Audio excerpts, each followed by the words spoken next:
our brains are wired for connection, but trauma rewires them for protection. That's why healthy relationships are difficult for wounded people. Do these words speak to you? Trauma can come from many difficult sources, and sometimes this includes those closest to you, your family. Negative experiences you had growing up, or even heavy responsibilities and expectations placed on you throughout your childhood can often be too difficult to forget. Psychologists call these adverse childhood experiences, potentially traumatic events that can happen from a child's birth until they reach adulthood. According to Centers for Disease and Prevention, these events are linked to chronic health problems, mental illnesses, and substance use problems in adolescence and adulthood. So even as you grow up and replace the family you were born into with the family you choose for yourself, it's still hard to let go of the trauma. It seems as if the ghosts of your past come alive and try to make it all about them once again. And even if you know in your heart that your partner is not the parent who hurt you, it may not help. And it may not help. And like they said in that clip right there, sometimes, especially now as we dive into dating, because we know dating apps, these Netflix reality shows that always talk about Love is Blind and all these type of shows, it is what people drool over. And a lot of times, I'm sure a lot of you guys have experienced it, especially the fellas, because, you know, if you listen to social media, women are perfect and every single breakup is our fault. But I know I've gone through this before. I've spoken to plenty of men who have gone through this before, where men hold on to trauma as well. But like I said, I can only speak from my point of view, because a lot of women hold on to past trauma from past relationships. This episode was kind of initiated because I had a conversation with somebody via Instagram who said that she suffers from PTSD and it carries over into her dating life. And then she mentioned some things from her father and past relationships that plays a part into why she is so hesitant, and also why, you know, it's kind of a form of self-sabotage, not in a way in which she is being intentional about doing that, but past life experiences have shaped her mind to where it plays a huge factor in that happening. And on this episode, I want to have a conversation with somebody who's 44 years old. She was married for 28 years. 28 years. Now, I believe that now she's divorced, but somebody who was in a relationship for that extreme amount of time, to be 44, have a relationship that you was in for 28 years, that is well more than 50% of your entire life was with a guy. Now, that relationship was not all the best, so I want to have a conversation with her about how did she overcome her PTSD, her trauma. How did she heal from her past relationship and not place that heavy burden on a new man? Because oftentimes we see a lot of that where a woman may date a man and he might be bad, he might be abusive, he might be negative, he might be quote unquote toxic, and now everything he did is now placed on another man's feet. We see too much of that to where a woman might start dating a new man as a way to heal. And I say all the time on here, man, a new relationship is not healing.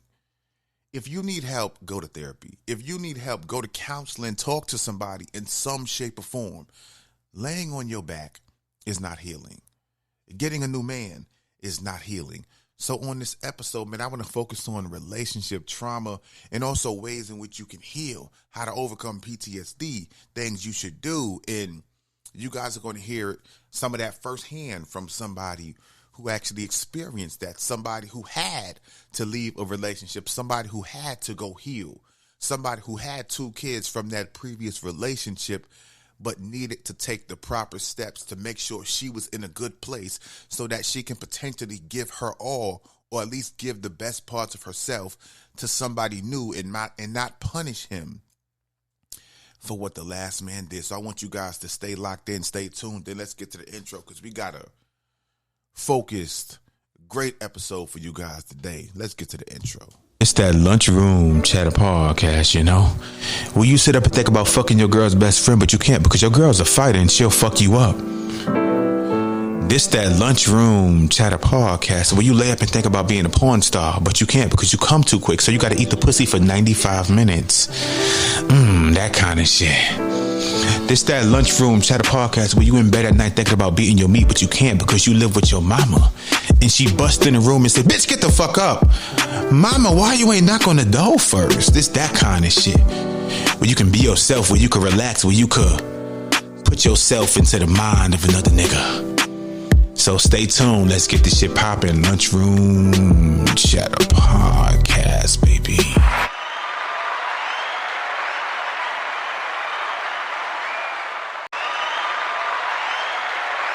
Welcome back. You guys are now locked in, tuned in to a brand new episode of that LCP. Now, brand new LCP. I want to have a focused episode. I want to have a great conversation with one of my good friends, Saraiyah. Like I said, somebody who was in a relationship for more than 60% of her life. So I want to talk about relationship healing, and I'm sure that she can give you guys a lot of great advice. And then on the flip side, I'm going to try to give the fellas some good advice. So we're going to have a balanced episode. We're going to flip it. We're going to do what we got to do. And hopefully a lot of people can also be more realistic and not solely rely on social media for every aspect of their life, because if you rely on social media, like I always say, man, you're going to walk yourself into a fucking ditch because a lot of it is bullshit. That's why you got to have great conversations. That's why you got to just have healthy dialogue with people who actually kind of know what they're talking about. So let's get Saraiyah on the phone, and hopefully she can give you guys some great, great advice. Let's get on the phone. All right, let me clap it up. Well, first of all, before we get into it, how are you? Let me start there. How are you? How's your day going? How's your mental health? Just how you feeling? I'm feeling really good. Today's a good day. I had some meetings this morning, but other than that, I'm doing really well as far as mental. Mm-hmm. I'm in a good mental space right now.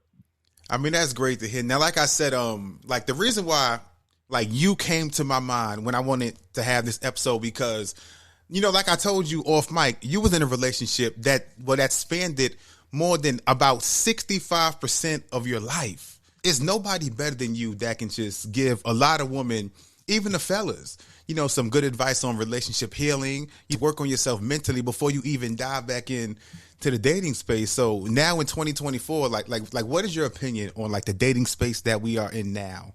Like, what's your views on that currently? It's filled with piss. Straight up piss. Yellow, foul, stinking piss. But can it be saved, though? Can we save the dating space in some shape or form? And, hopefully that this episode can at least lead to some of the saving. But can it be saved?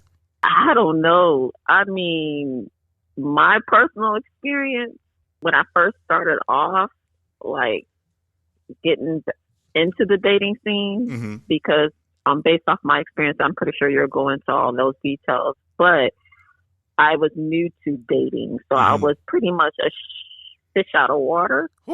And what I've been experiencing, not been good. I've been catfished twice. A woman being catfished out in these dating streets. So wait. You say you was like catfished how? Was it like a whole different person in general? Like, did he not look the same? Was he short?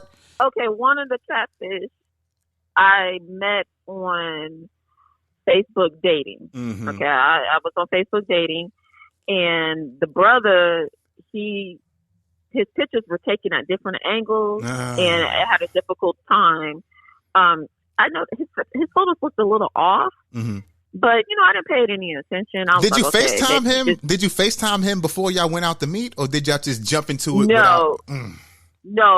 After me being catfish, that's when I started requiring FaceTime because of those situations.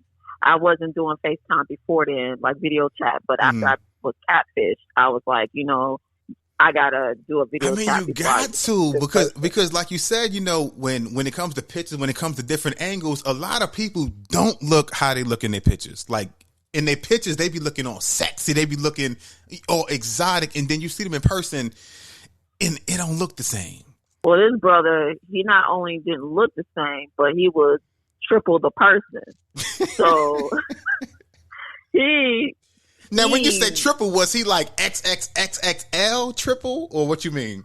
I mean, like my 600-pound life triple. You know, like the show. Oh, we gonna boo. God damn, he was that big? Yes, he was that big. And I would talk to him for like a week. I mean, no, but don't do that. But big people need love too. Big people need that love and affection. Yes, that is true. That is true, John. But you have to let somebody know that you are. I could see if you have a few extra pounds or something like that. I know there's a lot of brothers who like BBW. You know what I'm saying? So yes, bigger people need love too. But I'm not attracted to a man of that size. I'm short. I'm pretty petite. So when I met him at Starbucks, he was struggling to get out the car. Hell no. Yes, he was struggling. The brother had cankles. He didn't have ankles. Ooh, you a lie. I don't believe it. That's crazy. It's no way. I'm being 100 with you right now. And so when I met him at Starbucks, the parking lot was crowded. And so I didn't recognize him at first because he looked different.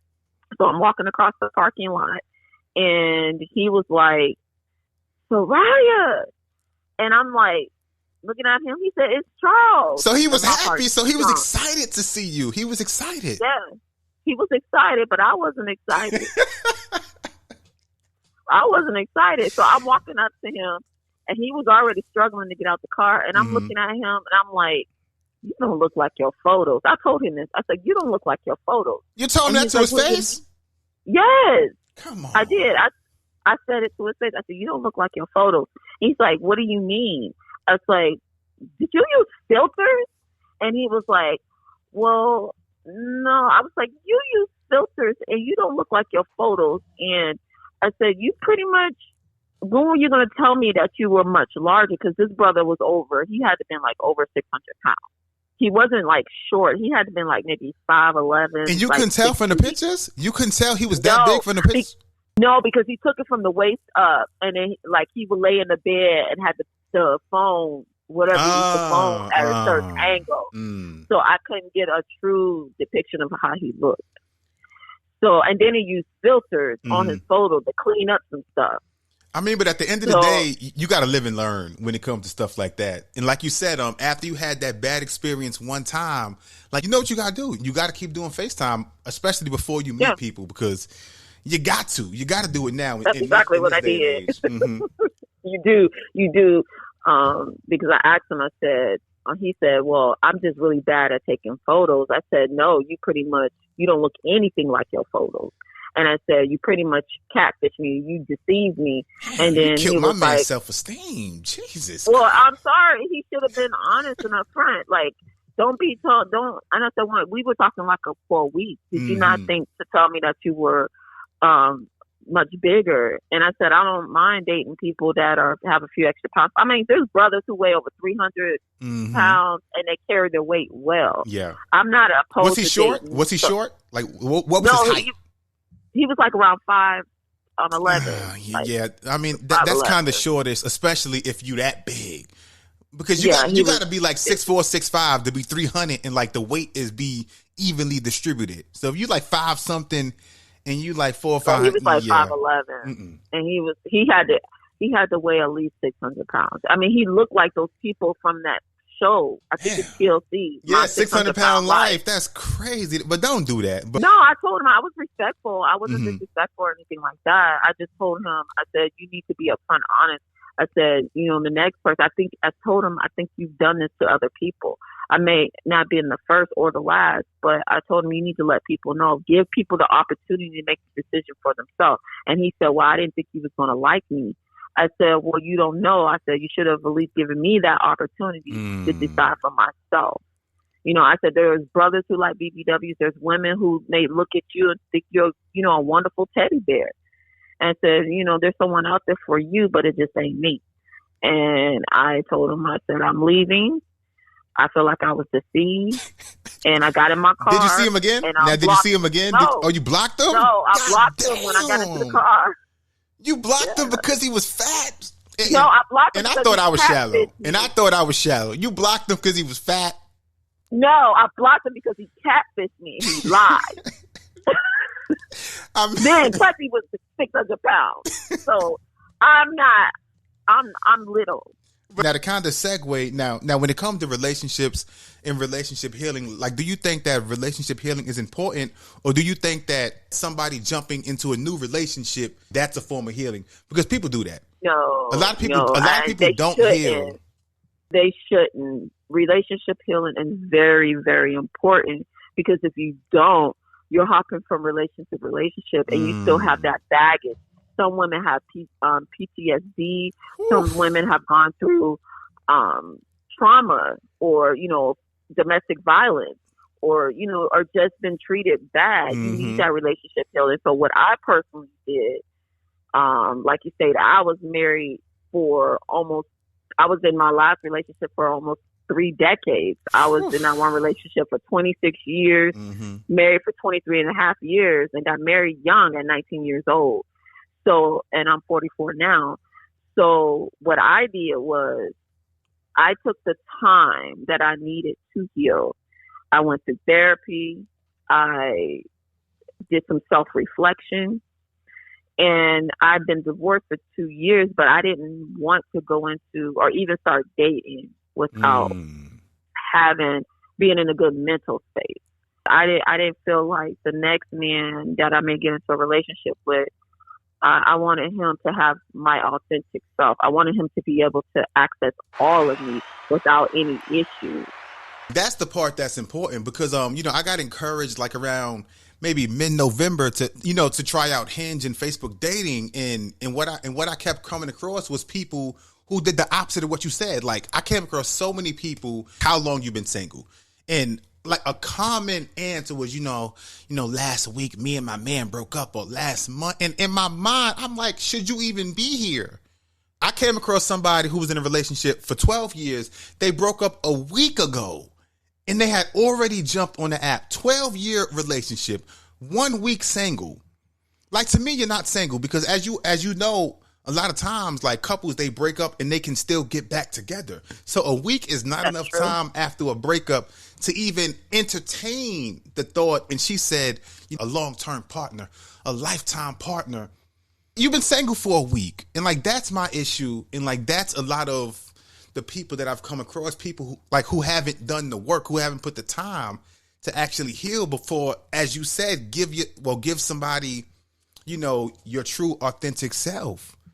And that's what you have to do, because you're going into a new relationship, and if you're jumping from relationship to relationship and using that as a form of healing, you're not giving that man the opportunity, because the minute you get into an argument, you comparing him to your previous relationship. Mm-hmm. You know what I'm saying? Like, you don't completely heal or get rid of any of that extra baggage, or you don't do any self-reflection. If you have made mistakes in your previous relationship, you're going to take those mistakes into your new relationship. So it's going to be a cycle of bad relationships.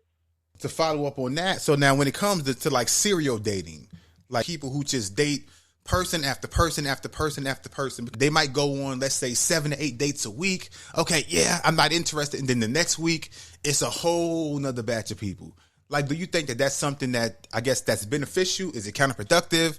Because people do it. Men and women do it. It's counterproductive. Look, I mean, I'm not going to tell another woman what she can and cannot do, but I think it's counterproductive. A lot of these women are just looking for a free meal ticket. You know what I'm saying? So they're dating. I know a sister who had multiple men for different things. So she had a man who was her travel buddy. Oh, she had variety. Took her out to dinner. Yes, a man that took her out to dinner. Her road trip man. Her maintenance man. These are men that she was dating. But was she having sex with all these men, or was she just kind of? Yes. Oh, Jesus Christ. Because it says a serial dater is somebody who jumps from one relationship to another before they make any long-term commitments. It says they enjoy the thrill of the chase and keep things casual, fun, and romantic. Like, I don't see how that can be beneficial, but like I said, maybe that's just me. I feel the same way, because I can't multitask like that, because you're trying to remember conversations. you may be talking to someone who got kids, and then you might be calling another guy who ain't got kids. You might get confused. I just can't multitask like that. So, I mean, I've talked to brothers who was like, I don't want no serial day. They have it like in their profile. I don't want no serial day. They don't think I'm a meal ticket. And there are women who, you know, use the opportunity to go on these dates, because especially if the man is paying for, most men tend to pay for the date, you know, so they go to restaurants, do activities, and that's a form of not being bored. Now, I'm not knocking someone who does that, but it's just personally not for me, because I can't keep up with a lot of different conversations. I just can't. I don't have the time or patience to be talking to 5, 6, 7 different men and going on multiple dates a week. I have a life. I'm busy. I mean, but like you said, people do it. And, you know, about maybe last year sometime, you know, I had a female listener tell me, but she said back in her younger days that she used to go in about 5 to 6 dates a week. She did it to eat because it was free food. As you said, she said, you know, I go on these dates, the men pay. I might have been hungry one night. I jump on the app. Boom, I got some free food. So people do have their intentions, or I guess they motives for doing that, but also you got to be mindful too, because you got to be careful about playing with people's feelings. When you meet men on an app, especially as a woman, like you don't know if this man is stable, is he unstable mentally, and now you play with his feelings, his emotions, you could end up dead. To be like blunt, to be upfront, and that's why I'm not a serial dater. I just personally, for me, it's not counterproductive. I just don't want to, because I've had, you know, there may be men who are very interested in me, and if I'm talking to so many different, he may be more interested in me than I'm interested in him, and I don't want the next guy. So what do you tell him? So what do you tell him though? Is that something that you be upfront about? Is it something that you kind of hide to protect his feelings? How do you go about that situation? If it's a guy and like he really, really liked you, but you're not as interested in him as he is in you, like how do you tell him that? I tell him that, I would tell him that, hey, you know, right now I'm not rushing. I'm not looking to rush into anything right now. And I don't accept any dates or anything from him, because if he's asking me, if he's wanting to spend time with me, I'm not going to take it there with him, because. But would you still communicate? Because like sometimes still communicating can send mixed signals, even if that's not your intention. No, I don't do that. I just let him know, hey, this is not what I'm looking for. Especially if I know I'm not interested in him. I don't want to be strung along, and I don't want to string other. You're right. You got to be upfront. Like being upfront solves so many issues. Being upfront solves a lot of the drama that we see in dating. If people just be open, be honest, be upfront, and just don't play games. Like so much of the, as you said, the piss in the dating pool, like it'll become way clearer, but people don't do it. That's true, and honesty goes a long way. You know, it's important, and you don't want to give off the wrong ideal. And especially if, regardless if you're a man or a woman, if that person is, you can tell they're interested in you, just be honest. Just like, hey, I'm not there yet. I'm not looking for a relationship right now. I'm just wanting to date. I want to, you know, just open to maybe a relationship later on, but right now I'm just not there yet. Just be honest, because some people are dating with a purpose. Some people are wanting to settle down. Some people are just wanting to date and just have fun. Some people want friends with benefits. It just all depends on the individual. So just be honest and upfront with your intentions. That part right there, like it kind of segues into my next point, because, okay, so you said you was in a relationship for 26 years. Somebody else who might have had a similar relationship, like how long do you think a person should remain single before they even try to get back into the dating space, or does it vary depending on different circumstances? It varies, but here's my point that I want to make to a lot of women who may be in a situation like this. You know, when you're ready, if you can have a conversation with a potential suitor, that you're not bringing up your ex. Because a lot of men and women don't want to keep having a conversation, and you're constantly bringing up your ex. If you find yourself dating or talking or courting or whatever you want to call it, and you're constantly bringing up your ex, or you're saying, oh, you know, my ex did this or my ex did that, or you comparing your current situation to your previous situation, that's a problem. And you should not be on a dating app. You should not be going out on dates because you're not ready. You're not ready. And you need to take that time to heal, because if you're coming out, especially if you're in a relationship that long, like me, I was in a relationship for that long. I was 19 years old. Well, I was 17 when I met my ex-husband. Sheesh. But yeah, I was 17 years old when I met him, and I got married when I was 19. So you can imagine my situation. Why so young though? Like, why so young? Or like, did it just kind of naturally happen that way?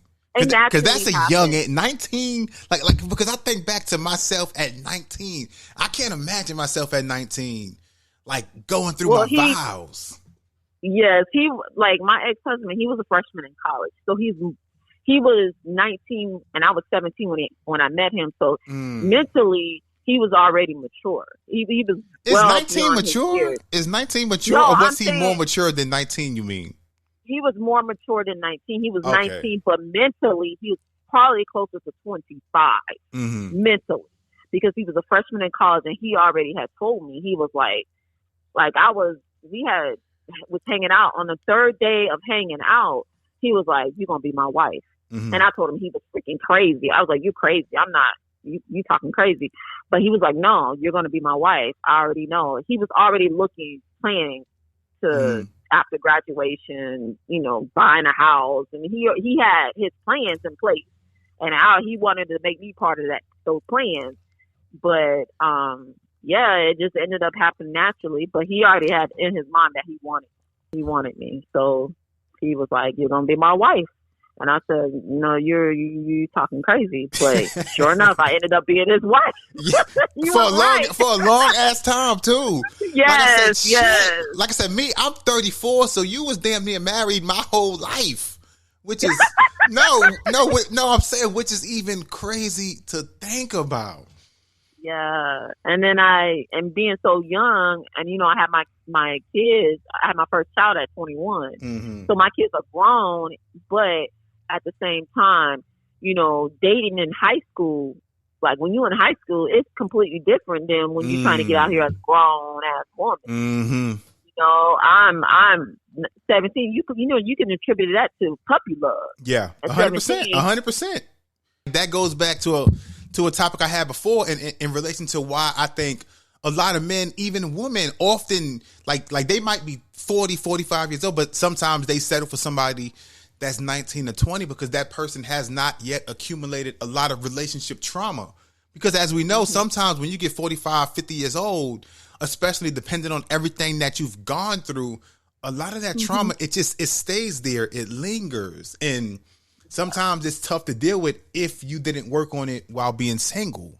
And plus, on top of that, when you are like 44 and been in one relationship for so many years, you don't have some women, when they're in and out of relationships, have been treated bad. Yeah. The one plus that I do have going for me is that I haven't been in and out of relationships, so I haven't had to deal with a lot of trauma. I've had my own individual trauma from my relationship, but just imagine some of the women, the sisters that are out here having to deal with it from multiple men. So they see this, and so some of them, not all, become bitter and then that runs into, when you're relationship hopping, all that trauma, all that bitterness, and you're wanting to heal, using relationships as a form of healing. It doesn't get any better. It's just a big old cycle. In my experience with dating, like that's something I've gone through, to where, you know, I end up with somebody, you know, and, you know, me being younger at the time and more hopeful, like I had hope that things would change. But then as time went on, as the years go by, because they go by, like the years go by fast. And like you just sit back so and you true. realize like how much unresolved trauma that a person can have and how counterproductive it is, as you just said, always bringing up exes and realizing that, okay, this person is not over something that happened in the past, and there's no way that I can fix that. It's tough. That is so true. It's tough. It is tough. It is tough. And also, ladies, even men, it's very important that if you are in a situation where you had dealt with any type of physical abuse, sexual abuse, mental abuse, or even verbal abuse, it's very important before you even think about dating. I implore you to please seek counseling, get therapy, because therapy works. I went through therapy, and don't be afraid to seek help, because especially if it was very traumatic, you don't want to go into another relationship and you having some residue from your past relationship. If your woman or your man reach out to you and you have influx, you're jumpy. Like I said, going back to the end of last year, like when I had first got on the apps and I came across somebody, and this is what her profile said. It says, I have PTSD from verbal abuse from my ex-husband of 16 years. If you want to know more, just ask. But now, if you had that in your bio, like how exactly is that appealing to somebody who might want a serious relationship? She shouldn't even be on the app. You shouldn't be on the app. Like, go, as you said, go take your ass to counseling, therapy. Go talk to somebody, especially because you still have that current PTSD from 16 years. So now a new man is going to have to go through that, is going to have to, hopefully hang tough. Sometimes people are difficult to deal with. People don't want to sit there for months and years and have to go through and have to fight to break down some walls. Like, everybody got trauma. Like, nobody out here is walking around with no trauma, especially in the world we live in now. Everybody has trauma. I agree. I agree with you 100%. And that's why I'm a huge supporter of mental health. And I feel like individuals shouldn't be out here dating when they need to heal. And don't have any expectations. Really? I know. Not to have yeah, none? No, I'm just saying, when you're on a dating app, oh, okay, have what you want, but don't just lower your expectations, because it more than likely 9 times out of 10, it's not going to go the way you want it. Period. It's just you giving me a lot of hope right now, Saraiyah. You giving me some hope. So what you're telling me is that if I go on the app, just have no expectations. So just expect to find dumpster trash. Is that what you're telling me?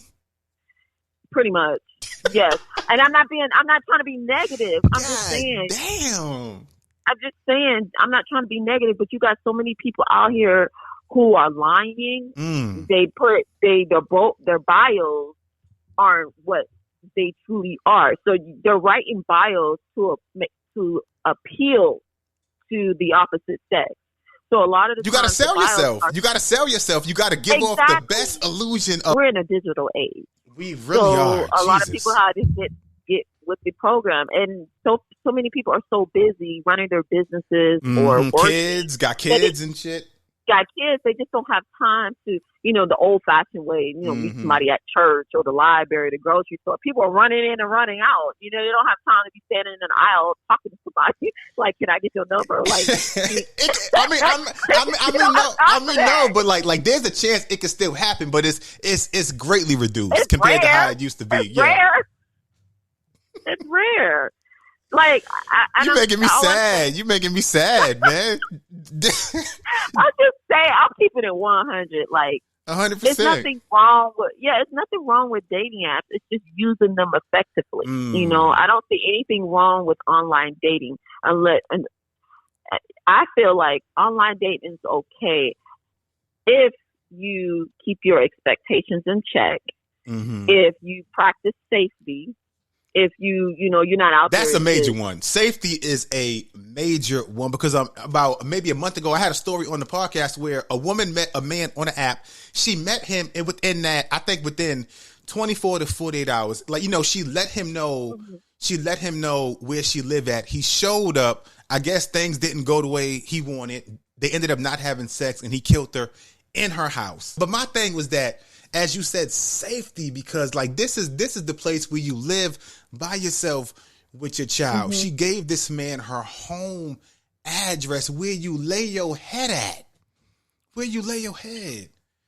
Get to know an individual first, before you just give your address out. Like, if you know this person, she was excited. She was excited. She met somebody, like somebody who she thought, because as you said, people sell themselves. They come off a certain way, and he came off this amazing, great, loving guy. But I'm like, it was only 2 days.